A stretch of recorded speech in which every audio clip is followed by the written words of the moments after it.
It's interesting this morning because if I didn't already believe in the divine essence, I would totally be convinced this morning. Because I wrote this talk over the last couple of months, but it really changed over the last 24 hours. A lot of things went out and a lot of things went in over the last 24 hours. And every single piece that was said here today before my talk fits perfectly in the talk. Every single, oh, that's so loud. Every single one. Even the reading by Randy, every single and every song, and the fact that Anthony switched the songs, everything fits. So perfect.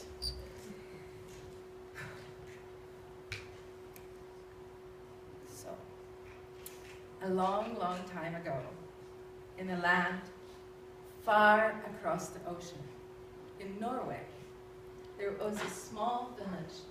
And at the edge of that village, there lived a woman in a small, poor hut, a poor woman. She had a son, and her son was sent off to the woods to collect firewood. She sent him to the woods to collect firewood. As he was walking toward the forest, just before the edge of the forest, he saw this big white stone. Now this was a cold autumn morning, almost frosty. The boy was wearing a thin jacket and his hands were almost as red as the cranberries growing in the woods.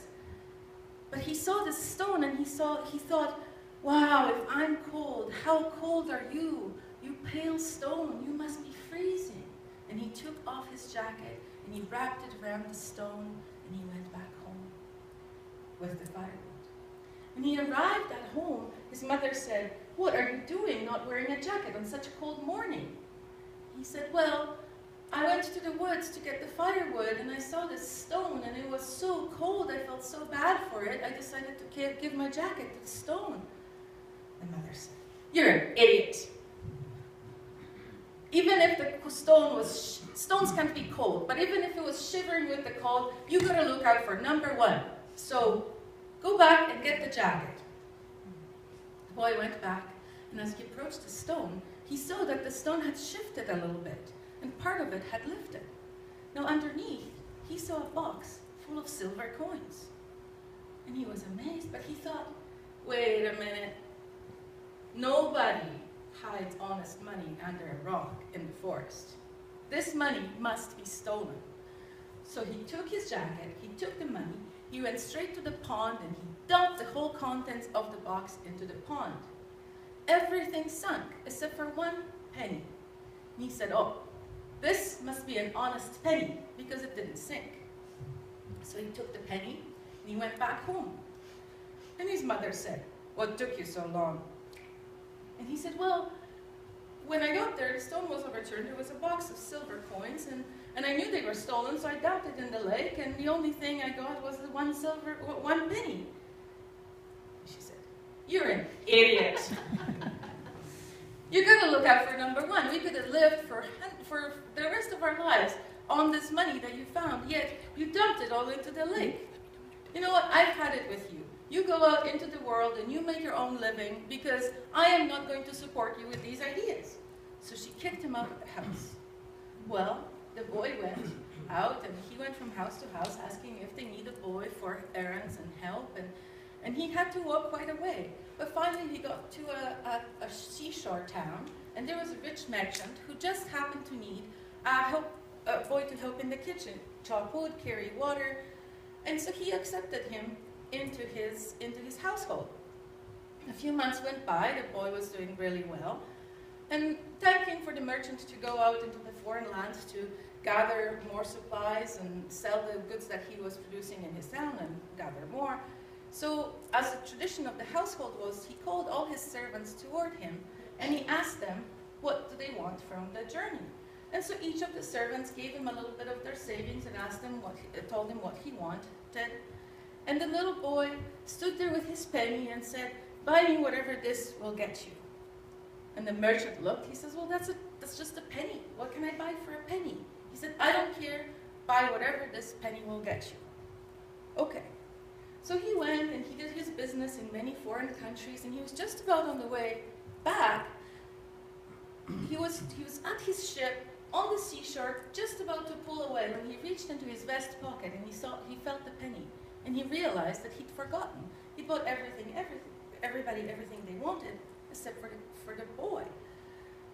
Well, it wasn't worth it for him to go back into the town to buy something. But there was an old woman walking by with a bag over her shoulder. So the merchant said, "Mother, what have you got there in that sack on your back?" She's like, "Well, it's just my old cat. I no longer have money to feed him, so I just was going to throw him into the ocean to get rid of him." And he said, "Well, give me that cat. I'll give you a penny for it." The woman was happy to make a deal, and he took the cat, sailed away. While he was sailing back home, there was a huge storm that appeared out of nowhere, and he was swept into a foreign land where he'd never been before. As he came into the tavern, he sat down at the table to eat a meal, and he realized that every place setting had this big stick right beside the plate, and he thought, well, that's strange. I've never seen anybody serving sticks with cutlery, but okay. As soon as everybody sat down to eat, all these mice ran out from all these holes and nooks and crannies and started attacking the food that they were eating, and the people could barely keep up with whacking these mice away. And he said, "Well, why don't you people have a cat?" And they said, "What's a cat?" Well, he went back to his boat, he retrieved the cat, put him in the room, and suddenly all the mice scattered. This was the best meal these people have had in ages. And they said, "Well, sell us the cat." He's like, no, it's not my cat, I can't sell it. They're like, "Sell us the cat." "Okay, 100 gold. I'll sell you the cat for 100 gold. No problem." They gave him 100 gold. He went back on his boat. He went sailing away. As he pulled away from the harbor, he saw the cat sitting on his mast, and he was like, "What's up with that?" Okay. Next, another storm hits. He's swept into yet another port that he's never been to. This time, the sticks beside the place settings are even bigger, and the mice are biggest mice that he's ever seen in his entire life. So the conversation happens the same way. He agrees on 200 gold. He takes the 200 gold and sails away yet again. The cat is on the mast as soon as they pull away. The third time the storm strikes. This time, when he arrived in the village, they were big, huge sticks, almost quarterstaffs. And the mice that came out were rats. They were huge rats. This was the most painful meal he'd ever experienced. So yet again, he sold them the cat for 300 gold. Now he's got 600 gold. And swims away, and he's sitting there as he's sailing away, and he thinks, well, I don't have to give him all of that money. I mean, it's 600 gold. I'm not going to do that. And the storm happens. This biggest storm than ever. Everybody thought that the ship was doomed. Well, finally the merchant realized that it was this thought that caused the storm. So he says, okay, I pledge that I will return all of the money that I made from the penny to the young boy. And like magic, the storm stops. He sails back into the city, and he gave the boy all 600 gold. At this point, the boy was just as rich as the merchant. So he ended up marrying his daughter, and he took his mother back to his house because he did not believe that you have to look out for number one. So now, what can we learn from this boy? What can we learn from him? Now, I wanted to share a definition that I found just recently for the word idiot. What does it mean to be an idiot? An idiot is said to be idiotic and to suffer from idiocy. Idiot refers to someone with low intelligence, as opposed to a fool who is unwise, or an ignoramus who is uneducated. Originally, the word idiot derived from the Greek person lacking professional skill, a private citizen, or an individual. In Latin, the word idiot means an ordinary person Now, in the Athenian democracy, group consciousness, well, not group consciousness the way we think of it now, but group dedication to society was very highly prized. So somebody who was an idiot was somebody who did not fall into what everybody else was doing. They did not become a citizen because they did not follow the rules that everybody else was following. In Athenian democracy, an idiot was someone who was characterized by self-centeredness and concerned almost exclusively with private as opposed to public affairs. Idiocy was the natural state of ignorance into which all persons are born, and its opposite to citizenship. Now, when you were a child, when you were 4 years old, that's the age that's considered before we are changed by our society. That's when we're still who you truly are. And really, this exercise in living as a human being is becoming of who you really are. So maybe being an idiot is not as offensive as it seems. Now, public means people. So having the public interests at heart means having the other people's interests at heart. But being an idiot means having your own interests at heart, without being selfish, as you saw from the boy, because he did take his mother in afterwards. He was open to all opportunities. He never got upset with whatever happened to him. He allowed for life to unfold one step at a time without becoming emotionally engaged in a negative way. And following up on the idiot declined to take part in public life and was considered as having bad judgment in public and political matters. The third unity principle says human beings create their experiences by the activity of their thinking. Everything in the manifest realm has its beginning in a thought. But it's not the thought that comes from other people. It's not the thought when other people are trying to tell us who we should be, how we should behave, what we should do. That's not what the principle speaks of. It speaks of the thought that comes from a moment of solitude, from a moment of quietude, where we tune into who we really are and obtain information from within. Only the information obtained from within is the information that we can honestly follow with our whole heart, allowing ourselves for being who we really are. In our society, there's an idea of something missing, something not being quite right with us from the beginning. We need to behave better, stand up straighter, do this, do that. Everyone offers something to fix you. But in becoming more of who you really are, you are the one who needs to align with yourself in order to create who you want to become. Who do you want to become?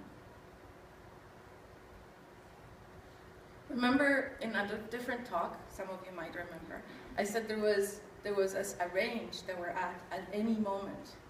On one side is love, and on the other side is fear.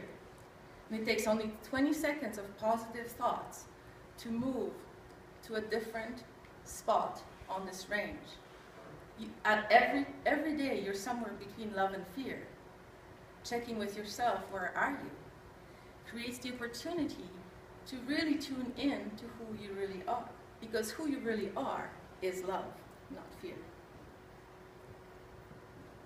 And I heard this on the radio this morning, and I wanted to share. The lady said that fun is the fundamental element in her life.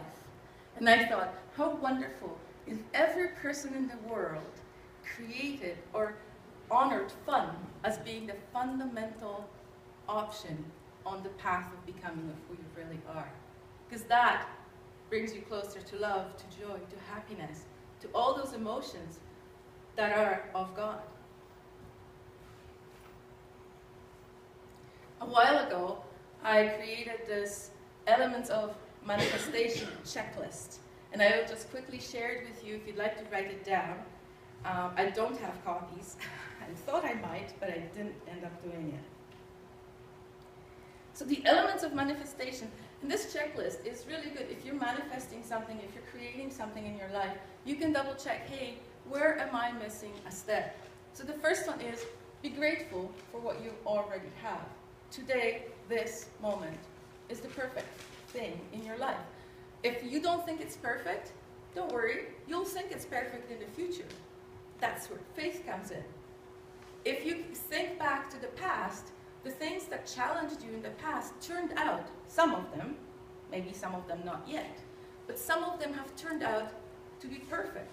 That lesson, that hard, painful lesson, might be the perfect thing to position you for creating more of who you really are today or tomorrow. Second, expect it. Whatever it is you're creating, expect it. Know that it is so. Your faith in understanding that whatever you desire is out there for you, and this or something better comes to me right now. Expect it. That's all. Not with fear, just with joyous expectation, like a child expects a vacation. Imagine it in detail. Yet again, we can learn from children. When they think of the vacation, they'll think of all the time they're spent swimming and hiking, and it's an exciting experience. Imagine it in detail. Be familiar with the thing that you're drawing into your life. Believe it will happen. Sometimes when we imagine something, that's not the same as believing. Believing and imagining, two different things, need to go hand in hand in order to create. Let go of the outcome. This is the hardest one. So if I'm really, really into finding the best job, the best husband, the best whatever, what if I never find it? What if I never find the most amazing husband in the world? What then? What then? Nothing. Be comfortable with never achieving your goal. And at the same time, fully believe it'll happen. That's the trickiest part. Trust the universe. If you trust, you don't have to be attached to, oh, it's not here yet today. Oh, but I wanted it here today. Who cares if it's not here today? Maybe you need 3 more lessons before it appears. Maybe 2, maybe 1.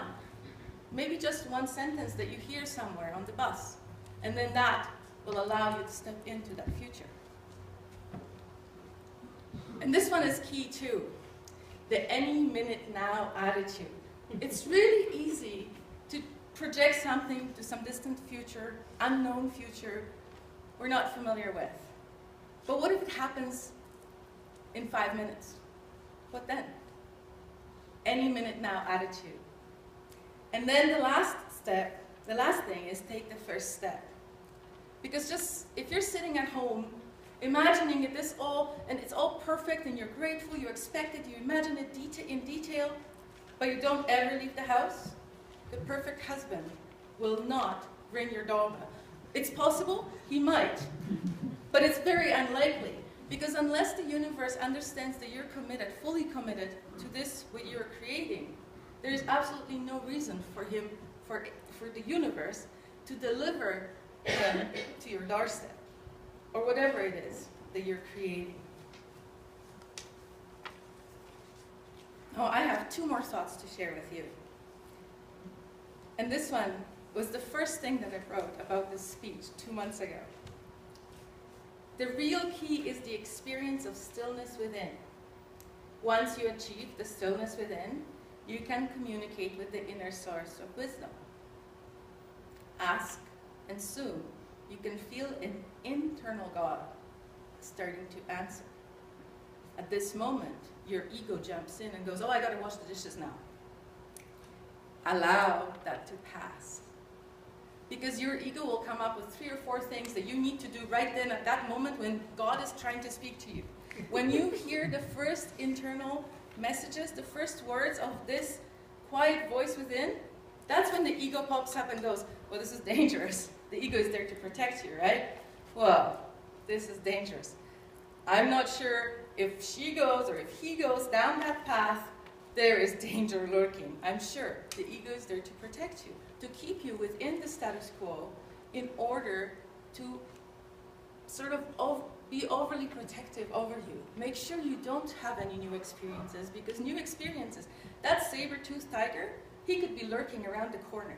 The one that hunted our ancestors, that very same tiger, he could be just outside the door. And if you take that one step that you've never taken before, and do that one thing that you've never done before, there's that saber-toothed tiger just waiting for you. And that is what the ego believes. Allowing the ego, loving the ego for being protective, but allowing it to take a step aside in order to really have a communion, a common union with who you really are. That communion is where all of the accumulated human knowledge resides. It's not in the books, it's within you. Incidentally, this morning as I was driving in, there was a poem that they read on the radio. And I thought, oh, how wonderful. This poem, a few lines, and it fits perfectly. So this is the thing I will leave you with. The poem is called A Coat by William Butler Yeats. I made my song a coat, covered with embroideries out of old mythologies, from heel to throat, but the fools caught it, wore it in the world's eyes, as though they rotted. Song, let them take it, for there is more enterprise in walking naked.